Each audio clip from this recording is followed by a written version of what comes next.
जी अस्सलाम वालेकुम। Fourth umpire में मैं हूं आपके साथ शाइस्ता शहजाद और मैं हूं साजिद हसन।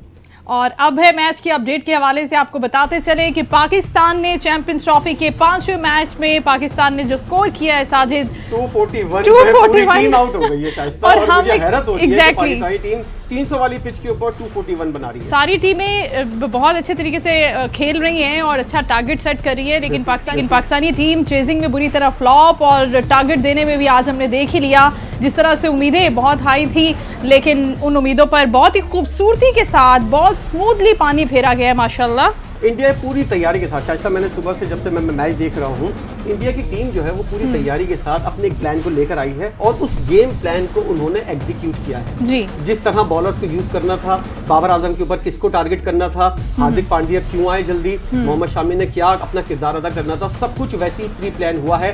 और हमारे साथ अलमिया ये होता है, हम जो सोच कर आते हैं, जो प्लान करके आते हैं, उसके उलट फैसला करते हैं और चीजें करते हैं, तो उसकी वजह से मामला हमारे हाथ से निकल जाते हैं। लेकिन आज वैसे साजिद क्या एक्सपेक्टेशन थी मैच की, क्योंकि ये मैच काफी दिनों से डिस्कस हो रहा था कि इस मैच में हम कितना टारगेट दे पाएंगे? तो अब सूरत हाल जो थी वो यही थी कि 300 प्लस पाकिस्तानी टीम जो है वो स्कोर करे और किसी तरह जो है वो ऐसा टोटल बनाए कि इंडिया की टीम जो है वो दबाव के अंदर आ जाए। और 300 प्लस अगर रन होते हैं स्कोर बोर्ड के ऊपर, तो किसी भी इंटरनेशनल टीम को जिसका बॉलिंग अटैक जो है अच्छा है, एक तरह से ढारस होती है कि हम इसको डिफेंड करने में कामयाब हो जाएंगे। लेकिन मैं मुसलसल देखता हुआ आ रहा हूँ, वंस अपॉन अ टाइम ऐसा होता है कि पाकिस्तानी टीम कभी 300 प्लस चेस कर लेती है या 300 प्लस जाती है। लेकिन पाकिस्तानी टीम हम देख रहे हैं मुसलसल 250, 260, 270, मैक्सिमम 280 रन के ऊपर ये टीम जो है वो इसकी बैटिंग जो है खत्म हो जाती है।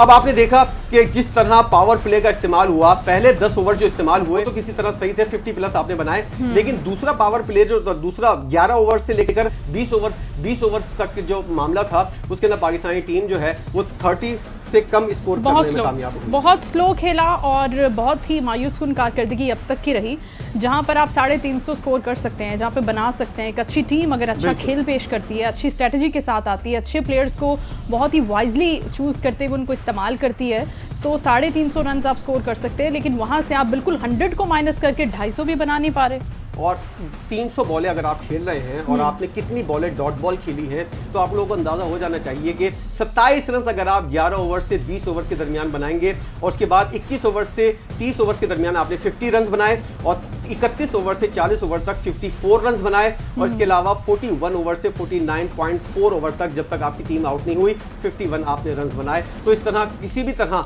जस्टिफाई नहीं हो सकता कि किसी तरह मामला जो हैं वो चलते रहे। और पाकिस्तानी टीम अब इम्तिहान है पेस अटैक का, शाहीन शाह अफरीदी का, नसीम शाह का, हारिस रऊफ का, कि वो किस तरह मामला को अपने हाथ में लेते हैं और इंडिया की टीम को 240 रन से कम स्कोर पर आउट करने की कोशिश करें।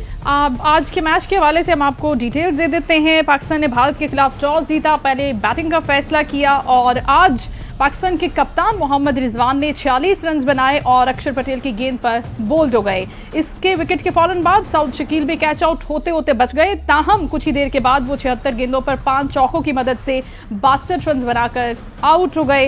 इसके साथ साथ बाबर आजम और इमामुल हक की इनिंग्स की बात करें, उन्होंने इनिंग्स का आगाज किया और भारत की जानिब से फास्ट बॉलर मोहम्मद शामी ने पहला ओवर ये करवाया, जिसमें पाकिस्तानी ओपनर्स ने थोड़ी जिम्मेदारी का, थोड़े मोहतात तरीके से खेलते हुए इनिंग्स का आगाज किया और 6 ओवर्स में टीम का स्कोर 26 रन तक पहुंचाया।